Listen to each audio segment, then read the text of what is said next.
طیبہ آپ کے سامنے ہے کہ آپ نے تمام ازواج مطہرات رضی اللہ تعالی عنہن کی باریاں الگ الگ مقرر کر رکھی تھیں, لہذا آپ الگ الگ باری مقرر کر سکتے ہیں. ایک ساتھ اگر آپ کی پوچھنے کا مقصد تھا تو یہ شرعی طور پر بالکل ناجائز ہے, اسے اچھی طرح ذہن میں بٹھا لیجئے. اس کے بعد ایک اور بھائی نے کال کی تھی, ان کا کوشچن یہ تھا کہ گیس وغیرہ کی پرابلم ہے, تو یہ کہتے ہیں کہ تلاوت قرآن مجید فرقان حمید کے لیے چونکہ وضو لازم ہے اور میں وضو کر نہیں سکتا, تو کمپیوٹر وغیرہ یا کوئی بھی ڈیوائس وغیرہ کے ذریعے میں تلاوت قرآن سننا چاہوں یا پڑھنا چاہوں تو کیا پڑھ سکتا ہوں؟ تو یہ یاد رکھیے کہ قرآن کریم فرقان حمید کو چھونے کے لیے وضو لازم ہے, لیکن بغیر وضو اگر کوئی تلاوت قرآن کرتا ہے اور اس کے ساتھ واقعتاً پرابلم بھی ہے, جیسے ہمارے بھائی نے ذکر کیا, تو یہ شرعی طور پر اس کے لیے بالکل جائز ہے, اس میں کوئی مذائقہ نہیں ہے. ہاں اگر کوئی شرعی پرابلم نہیں ہے تو پھر وضو کر کے تلاوت قرآن کرے تو روحانیت زیادہ ملے گی. لیکن اگر بالفرض کوئی پرابلم ہے جیسے ہمارے بھائی نے ذکر کیا تو پھر یہ تلاوت قرآن کر سکتے ہیں. شرعی معذور اگر نہیں بھی ہیں تب بھی یہ تلاوت قرآن بغیر چھوئے کر سکتے ہیں. اب جیسے ہمارے یہاں مثال کے طور پر موبائل میں قرآن کریم ہے, اب کوئی موبائل ہاتھ میں لے کر اور اس کی تلاوت کرتا ہے تو اس کا حکم وہ نہیں ہے جو قرآن ہاتھ میں لے کر تلاوت کرنے کا ہے, لہذا یہ شرعی طور پر جائز ہوگا. اسی طرح اگر آپ کے کمپیوٹر اسکرین پر قرآن کریم آپ نے کھول رکھا ہے اور آپ اسے دیکھ کر تلاوت قرآن کر رہے ہیں تو یہ شرعی طور پر ثواب ملے گا, بالکل ثواب ملے گا, کوئی گناہ نہیں ہے اس پر. صحیح, ٹھیک. اگلا جوابات مکمل ہوئے. جوابات مکمل ہوئے. اچھا مصعب, ہمارا آج کا موضوع ہے خوشی کا تصور اسلام میں, اور ہم یہ دیکھنے کی کوشش کر رہے ہیں کہ حدود و قیود اسلام نے ہمیں کیا بتائی ہیں خوشی کو منانے کی, خوشی کو سیلیبریٹ کرنے کی. اچھا اب آ جائیے, یہ جو تھوڑا سا ہمارا جو فی زمانہ جو کچھ ہو رہا ہے اس پر تھوڑی سی بات ہو جائے کہ جیسے 14 اگست پہ آپ نے دیکھا ہوگا وہ خوشی منائی جاتی ہے, اس کو بھی ایک مختلف انداز سے منایا جاتا ہے اور من چلے جسے کہتے ہیں نا کہ اپنے انداز سے منا رہے ہوتے ہیں. اچھا اب یہ تکلیف جو لوگوں کو پہنچتی ہے کسی بھی انداز سے, جو آپ مختلف, میں اس چیز کا ذکر نہیں کرنا چاہتا, مختلف انداز سے جو لوگوں کو تکلیف پہنچ رہی ہوتی ہے, تو اسلام کیا اس کی اجازت دیتا ہے؟ دیکھیں جی, ایک تو میں یہ وضاحت کر دوں کہ ہمارے ہاں جو جشن آزادی منائی جاتی ہے یہ بالکل درست ہے, اور ہمارے بزرگوں کا قول ہے کہ حب الوطنی من الایمان, وطن کی محبت ایمان سے ہے, اور اس پر خوشی کا اظہار ہونا بھی چاہیے کہ ہمیں اللہ تبارک و تعالی نے ایک نعمت عطا فرمائی ہے. لیکن اس چیز کا ذرا خیال رکھیے آپ کے اس خوشی کے اظہار میں آپ کی وجہ سے کسی کو تکلیف نہ ہو, چاہے وہ عید الفطر کا موقع ہو, چاہے وہ اگست کا 14 اگست کا موقع ہو, چاہے اس کے علاوہ کوئی اور خوشی کا موقع ہو, جیسے خوشی ولیمے کی محفل ہوتی ہے, شادی کی تقریب ہوتی ہے, ڈیک چلا رکھا ہے, اونچی آواز میں ٹیپ چلا رہے ہیں, بالکل عقیقے کی ہمارے یہاں تقریب ہوتی ہے, اور دیگر جتنی بھی تقریبات ہوتی ہیں, تو اظہار مسرت ہونا چاہیے, اظہار فرحت ہونا چاہیے. لیکن آپ خود سوچئے کہ اگر اس فرحت اور اس اظہار مسرت کی بنا پر اللہ کے کسی بندے یا کسی بندی کو تکلیف ہو رہی ہے اور آپ اتنا شور شرابہ مچا رہے ہیں کہ جس کی بنا پر ایک بیمار کو نیند نہیں آ رہی, بچے اٹھ جاتے ہیں, تو یقیناً یہ آپ کے گلے میں اس کا وبال بھی آئے گا. تو اس لیے ہم مسلمانوں کو چاہیے کہ ہم اپنی تمام تقریبات, ہم یہ نہیں کہتے کہ آپ اظہار مسرت نہ کریں, بالکل کریں, آپ فرحت کا اظہار کریں, بلکہ آپ جب ملاقات کریں تو خوشی کا اظہار ہونا چاہیے, لیکن اس میں اس چیز کا خیال رکھیں کہ اس سے کسی کی دل آزاری نہ ہو, کسی کی حق تلفی نہ ہو, اور کسی کو اس کی وجہ سے کسی بھی قسم کی تکلیف نہ ہو. تو اگر آپ ان تمام چیزوں کا خیال رکھیں گے تو بہت بہتر ہوگا. ٹھیک ہے, کالر کو شامل کرتے ہیں. السلام علیکم. وعلیکم السلام. جی بھائی میرا سوال یہ ہے کہ کسی کا خاوند باہر جائے اس کی رضامندی کے بغیر, کیا یہ جائز ہے؟ اچھا ٹھیک ہے, کچھ اور پوچھیں گی؟ اور کسی کی غلطی بھی نہ ہو تو وہ خود انسان, وہ خود کو نیک سمجھتا ہو تو اس کو معاف نہ کرے, کیا یہ بھی جائز ہے کہ نہیں؟ اچھا ٹھیک ہے, ٹھیک ہے میری بہن, بہت شکریہ.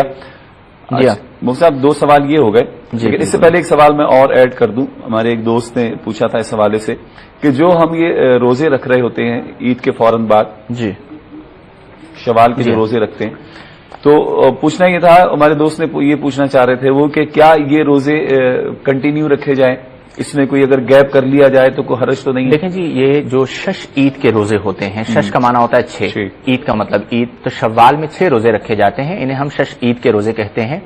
اور اس کی فضیلت یہ ہے کہ نبی کریم صلی اللہ علیہ وسلم نے فرمایا کہ جس نے رمضان کے روزے رکھے اور پھر اس کے بعد 6 روزے اس کے ساتھ ملا لیے تو اسے پورا سال روزہ رکھنے کا ثواب ملتا ہے. اب اس میں ہمارے ہاں لوگوں کے ذہنوں میں یہ خیال کہیں سے بیٹھ گیا کہ شاید ہمیں کنٹینیوٹی سے روزے رکھنا لازم ہے. تو یہ یاد رکھیں کہ افضل یہ ہے کہ آپ کنٹینیوٹی سے روزے نہ رکھیں.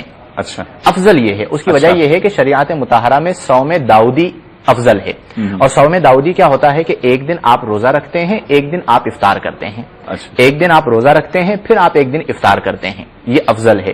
تو یہی حکم ان نفلی روزوں یعنی روزہ نہیں رکھتے. صحیح. تو ان نفلی روزوں کا حکم بھی یہی ہے کہ آپ ایک دن روزہ رکھ لیجئے, پھر ایک دن چھوڑ دیجئے, یا ایک ہفتے میں آپ 2 روزے رکھ لیجئے, پھر اگلے ہفتے 2 روزے رکھ لیجئے, پھر اگلے ہفتے آپ گیپ کے ساتھ 2 روزے رکھ لیجئے, تو آپ کے شش عید کے روزے ہو جائیں گے. اور اگر خلاصہ کرام یہ ہوا کہ اگر کسی نے کنٹینیوٹی سے 6 روزے رکھے, اس کے بھی روزے ہو گئے, ثواب ملے گا. کسی نے توڑ کے روزے رکھے, اس کے بھی روزے ہو گئے, ثواب ملے گا. ایک روزہ رکھا, پھر ایک چھوڑ کر ایک رکھا, یوں بھی کر سکتا ہے. ہر ہفتے 2 روزے رکھے, یوں بھی کر سکتا ہے. 6 روزے شوال میں جس کے مکمل ہوئے, کسی بھی طرح ہوئے, اسے وہ ثواب مل جائے گا جو حدیث میں آیا ہے. ٹھیک ہے, ایک کالر ہمارے ساتھ ہیں, شامل کرتے ہیں. السلام علیکم. وعلیکم السلام جی, عمران بات کر رہا ہوں ڈسٹرکٹ جنگ سے. جی نظام صاحب, کیا پوچھیں گے؟ جی میں یہ پوچھنا چاہتا ہوں کہ بچہ جو پیدا ہوتا ہے اس کا عقیقہ 7 دن کے اندر کرنا چاہیے. اچھا, 7 دن کے بعد کیا حکم ہے, وہ عقیقہ ہوگا یا صدقہ ہوگا, یا اس کے بارے میں جو بھی ہے آپ بتا دیں پلیز. چلیں بہتر ہے, بہت شکریہ, بہت شکریہ نظام صاحب, جنگ سے آپ نے ہمیں جوائن کیا. کیا اچھا مفتی صاحب, ایک بات اس میں اور یہ رہ گئی تھی کہ روزے, اچھا یہ مطلب یہ کہ آپ یہ کہنا چاہ رہے ہیں کہ شوال کے مہینے میں ہی یہ مکمل کر دیں. جی, یعنی شوال کے بعد تو پھر نہیں ہے نا, یہ فضیلت جو ہے یہ شوال کے اندر ہی رکھنے کی فضیلت ہے, وہ شوال کے لیے. ٹھیک ہے, اب سوالات پہ آ جائیے. ایک بہن نے ابھی کال کی تھی. پہلا کوشچن یہ تھا کہ اگر کسی کا شوہر اس کی اجازت کے بغیر باہر چلا جاتا ہے تو کیا یہ شرعی طور پر جائز ہے؟ تو دیکھیں, مرد کے لیے باہر جانے کے لیے زوجہ سے اجازت لینا شرعی طور پر لازم تو نہیں ہے, لیکن اتنا ضرور ہے کہ وہ زوجہ کے جو حقوق ہیں ان تمام حقوق کو پورا کرے. لہذا اگر وہ زوجہ کے تمام حقوق شرعی کو پورا کر رہا ہے اور پھر باہر روزگار کے لیے جا رہا ہے, اپنے بچوں کے اچھے مستقبل کے لیے جا رہا ہے, تو یہ بالکل جائز ہے. بعض اوقات ایسا ہوتا ہے کہ شوہر کو کوئی بڑا فائدہ نظر آ رہا ہوتا ہے, لیکن زوجہ دل بڑا نہیں کرتی اور کہتی ہے نہیں جی آپ یہیں پہ رہیں. تو کوشش یہ کرنی چاہیے کہ وہ زوجہ کو سمجھائیں اور انہیں اعتماد میں لیں اور پھر چلے جائیں. اور کبھی ایسا ہوتا ہے کہ نہیں سمجھ میں آتی اور ان کے ذہن میں یہ خیال ہوتا ہے کہ میں چلا جاؤں گا اور پھر اس کے بعد سمجھ میں آ جائے گی اور تمام حقوق پورے کر رہے ہیں. تو آج مہنگائی کے دور میں ہم یہ سمجھتے ہیں کہ ان کا یہ اچھا اقدام ہے, اس میں شرعی طور پر کوئی مذائقہ نہیں ہے, لیکن اگر اعتماد میں لے لیتے ہیں تو بہت اچھی بات ہے. بہن کا دوسرا کوشچن یہ تھا کہ اگر کوئی اپنے آپ کو بہت نیک سمجھتا ہے, تو ہمارے ہاں تو ہر کوئی اپنے آپ کو نیک سمجھتا ہے, اور وہ کوئی غلطی کرتا ہے تو کیا ہم یوں کر سکتے ہیں کہ اسے معاف نہ کریں کہ اس نے ہمارے ساتھ یہ زیادتی کی ہے؟ جی ہاں, دیکھیں, معاف کرنا نہ کرنا یہ تو آپ کا حق ہے کہ آپ کے ساتھ اگر کسی نے زیادتی کی ہے اور آپ اسے نہیں معاف کر رہے اور آپ یہ کہتے ہیں کہ میں روز قیامت تم سے اس کا جواب لوں گا یا اس کا بدلہ لوں گا یا لوں گی, تو شرعی طور پر آپ کے لیے جائز ضرور ہے. لیکن مزاج شریعت یہ ہے اور سیرت رسول عربی صلی اللہ علیہ وسلم یہ ہے کہ آپ اسے معاف کر دیجئے, کیونکہ نبی کریم صلی اللہ علیہ وسلم نے فرمایا کہ وَاعْفُ عَمَّنْ ظَلَمَكَ, جو تم پر ظلم کرتا ہے تم اسے معاف کر دو. ہاں, یہاں پر یہ ضروری ہے کہ معاف کرنے کے لیے یہ بتانا ضروری نہیں ہوتا کہ میں نے آپ کو معاف کر دیا ہے, کیونکہ ہم نے بعض اوقات ایسے لوگوں کو دیکھا ہے کہ جو غلطی کرتے ہیں اور پھر انہیں بتا دیا جائے کہ آپ کو معاف کر دیا تو پھر غلطی کرتے ہیں. تو دل میں انہیں معاف کر دیں, انہیں بتائیں نہیں کہ ہم نے تمہیں معاف کر دیا ہے, تاکہ وہ محتاط رہیں کہ میں نے دوبارہ یہ غلطی نہیں کرنی ہے. اسی طرح ایک بھائی نے جھنگ سے کال کی تھی اور ان کا پوچھنا یہ تھا کہ عقیقہ 7ویں دن کیا جاتا ہے, تو کیا اگر بالفرض کسی کا عقیقہ 7ویں دن نہیں ہوا تو اس کے بعد جو ہم کریں گے وہ صدقہ ہوگا یا عقیقہ ہوگا؟ یہ یاد رکھیں کہ عقیقہ بچے کی ولادت کے 7ویں دن کرنا سنت ہے. اگر بالفرض کوئی 7ویں دن نہ کر سکا تو 14ویں دن کر لے, 14ویں دن نہیں کر سکا تو 21ویں دن کر لے, اگر 21ویں دن نہیں کر سکتا تو یہی 7 کا عدد ملاتا چلا جائے, یعنی 7 کو پلس کرتا چلا جائے اور کر لے. بالفرض اس نے 1 سال نہیں کیا, 2 سال نہیں کیا, تو یہ عقیقے کے حوالے سے ذہن میں رکھیے گا کہ وہ زندگی میں جب بھی کریں گے عقیقہ ادا ہو جائے گا, وہ صدقہ نہیں ہوگا, وہ سنت ہوگی, اور جب بھی آپ ادا کریں گے تو ادا ہو جائے گا. ہمارے یہاں بعض لوگوں کے ذہنوں میں یہ ہوتا ہے کہ اگر ماں باپ کا عقیقہ نہیں ہوا تو اولاد کا عقیقہ نہیں کر سکتے, یہ بھی غلط ہے. اگر ماں باپ کا عقیقہ نہیں ہوا ہے کوئی بات نہیں, اگر وہ اپنی اولاد کا عقیقہ کرنا چاہتے ہیں ادا ہو جائے گا.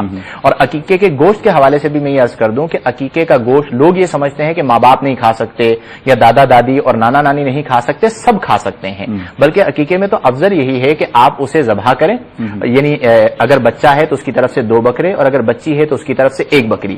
اور یہ بھی لازم نہیں ہے، اگر بچے کی طرف سے کسی نے 1 بکرا کر دیا تب بھی عقیقہ ہو جائے گا، بچی کی طرف سے کسی نے 2 بکرے کر دیے تب بھی عقیقہ ادا ہو جائے گا. اور تمام رشتے دار جمع ہوں، دعوت کا اہتمام کریں اور سب گھر والے اس گوشت سے کھا سکتے ہیں. فقراء کو بھی کھلائیے تو عقیقے کی سنت ادا ہو جائے گی. لہذا خلاصہ کلام یہ ہوا کہ زندگی میں جب بھی آپ عقیقہ کریں گے آپ کا عقیقہ ادا ہو جائے گا. ٹھیک، مفتی صاحب بہت شکریہ. وقت بڑی تیزی سے گزر گیا اور خوشی کا جو ایک ہمارا آج کا موضوع تھا اسلام میں خوشی کا تصور، کوشش تو ہم نے کی کہ اس پر بات ہو جائے، لیکن بہرحال جتنا ٹائم تھا جتنی ہم گفتگو کر سکے. آپ کا بہت شکریہ. جزاک اللہ. ناظرین کرام، پروگرام کا وقت تمام ہوا اور چلتے چلتے میں صرف یہ کہوں گا کہ جب خوشیاں ملتی ہیں انسان پر، جب اچھا وقت آتا ہے تو بعض اوقات انسان یہ سمجھتا ہے کہ یہ میری ذاتی کوشش کی وجہ سے ہوا، میری ذاتی محنت کی وجہ سے ہوا، اللہ نے مجھے خوشیاں عطا فرمائی. محنت اپنی جگہ، آپ کا عمل اپنی جگہ، لیکن اللہ رب الجلال کے کرم کے بغیر کچھ بھی نہیں ہے.